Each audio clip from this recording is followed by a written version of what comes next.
Hello and welcome to another TLDR US video. At around 11:25 Eastern on Saturday, CNN and basically all other outlets projected Joe Biden to have won the state of Pennsylvania, taking him over the required 270 electoral votes and thus giving him the presidency. While counting continues in many states, the networks have seen enough to make the call that everyone's been waiting for since Tuesday night. This is certainly not the end of the road for the election drama, as the Trump campaign prepares, and in some cases has already put forward, election fraud lawsuits. But at this stage, much of these claims seem to be without a great deal of merit. Unless something drastic changes, it's assumed now by the media, and more importantly by the new president and vice president-elect, that we're beginning a transition into a new era. If you want to be in the loop as the rest of this unfolds, because this certainly isn't over yet, then be sure to subscribe to the channel. Currently only about 18% of you have actually made the jump, so do us a favour, hit the button and the bell to be kept up to date. Oh, and if you're looking for a recommendation from our archives, not many people watched our video on Biden's plans for his first term when we first made it. Well, now could be a good time to check out what's in store.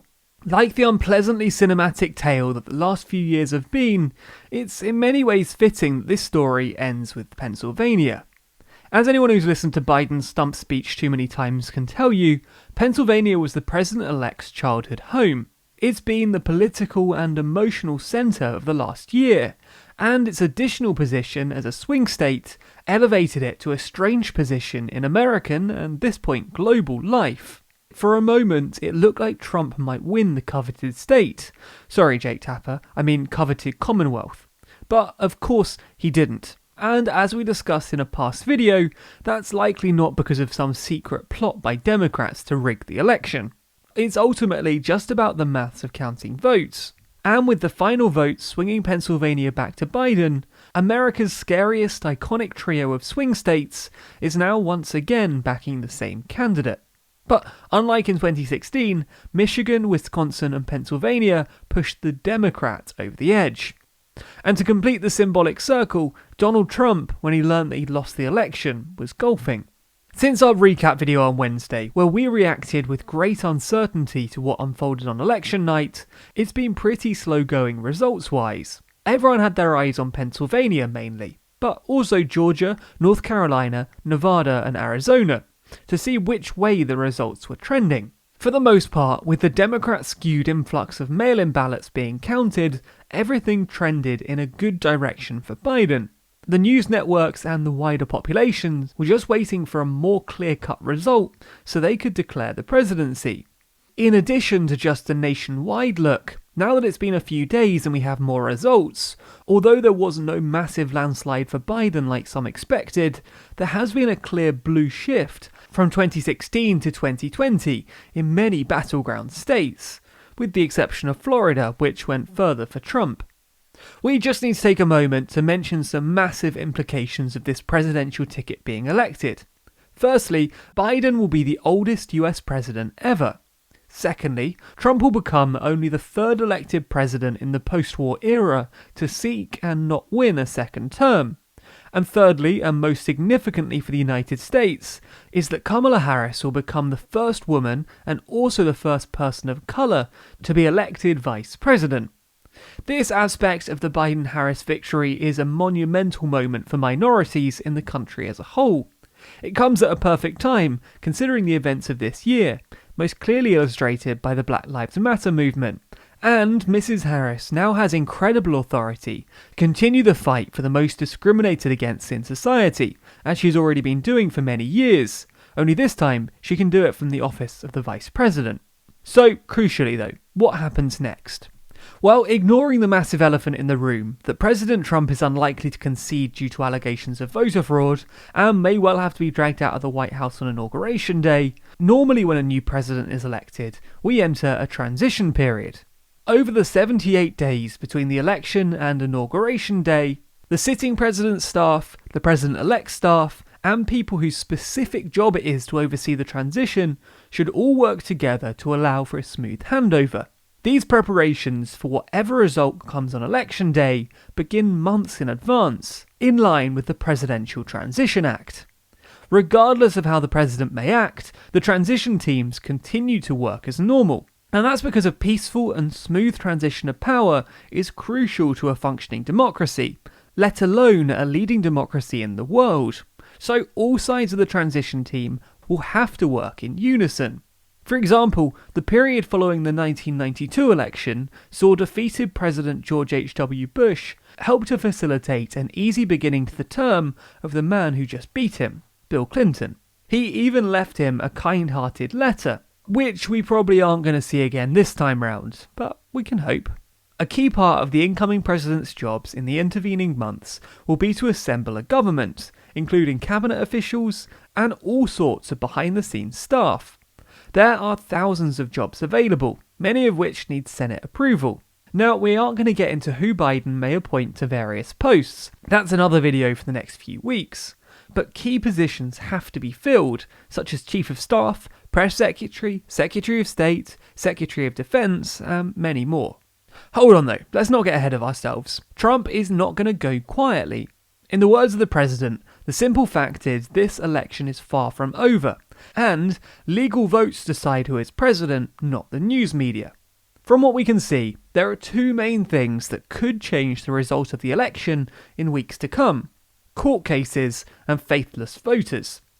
The president has already said, mere hours after Biden claimed victory, that he was going to begin filing lawsuits as early as Monday.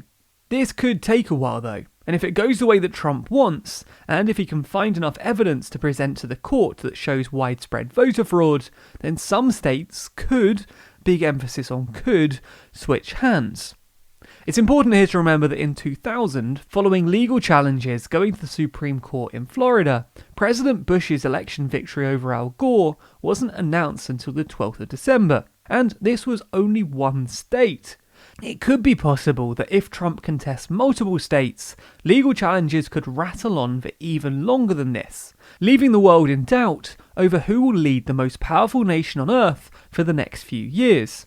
The second possibility is that of faithless voters. While this is vastly less likely to alter the outcome of the election than legal challenges, it is an interesting quirk of the US Electoral College system of selecting a leader, and therefore something that it could be fun to explain. That is, fun to explain while it remains hypothetical, and utterly horrifying if this chaos becomes reality. That's because even if Biden remains over the 270 line following the president's legal action, it's possible for him still not to be elected as president. You see, what's actually happened over the last week is that states have elected their electors in the Electoral College. Basically, just people who will vote the way they want. So in Pennsylvania, their 20 electors have just pledged to vote for Joe Biden. However, while this happens the vast majority of the time, electors have been known to vote against the candidate they pledged themselves for. In 2016 alone, 10 electors attempted to vote for a candidate they had not pledged themselves to, although 3 were declined due to state laws preventing this. If the election ends up being close after legal challenges, faithless electors have the potential to swing the election to a candidate that would not otherwise have won.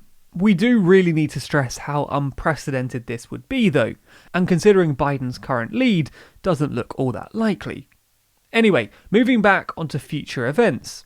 Of course, the other massive elephant in the room is, well, the party of the elephant. What happens to the Republican Party now? I'm sure we'll talk plenty about this with much more depth in the months to come, but it's worth taking a quick moment to look at what's left standing.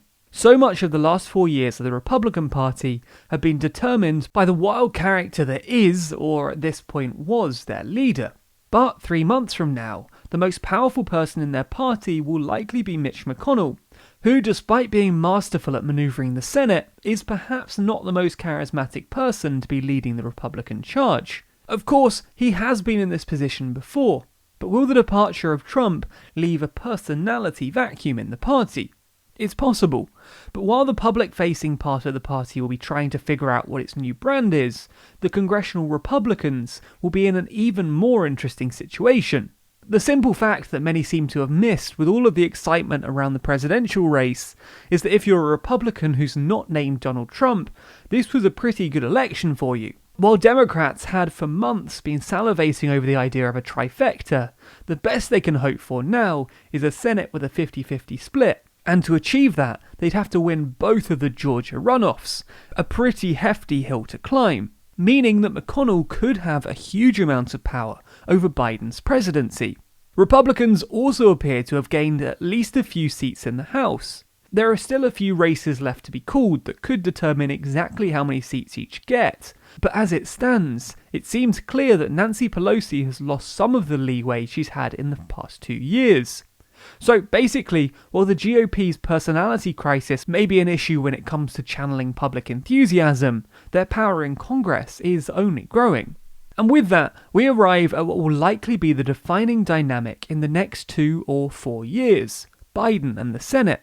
Like the topic of the GOP's image, rest assured that we'll talk about this a lot more in the months to come.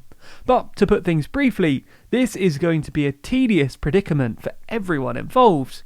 Of course, a divided government is nothing new, but that doesn't make things any easier to navigate.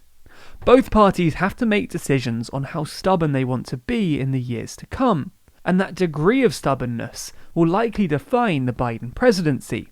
All of this comes with one caveat though: Georgia. As we mentioned earlier, Georgia has 2 runoff Senate elections scheduled for January 5th. If Democrats manage to pull a pair of victories here, they can essentially block McConnell out of power. If Republicans keep the seats, McConnell can do the same with Biden. Basically, Georgia is now the unofficial centre of the US political universe.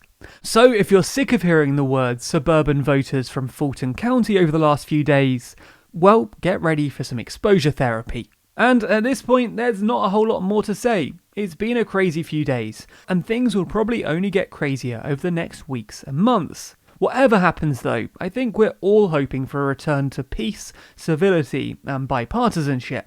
But we'll see on that. If you want to be updated as the next crazy few months unfold, then be sure to subscribe to the channel and hit the bell icon. Special thanks to our Patreon backers who make videos like this one possible. And if you want to see your name at the end of the videos, just like these people, then be sure to back us on Patreon. The link to that's in the description.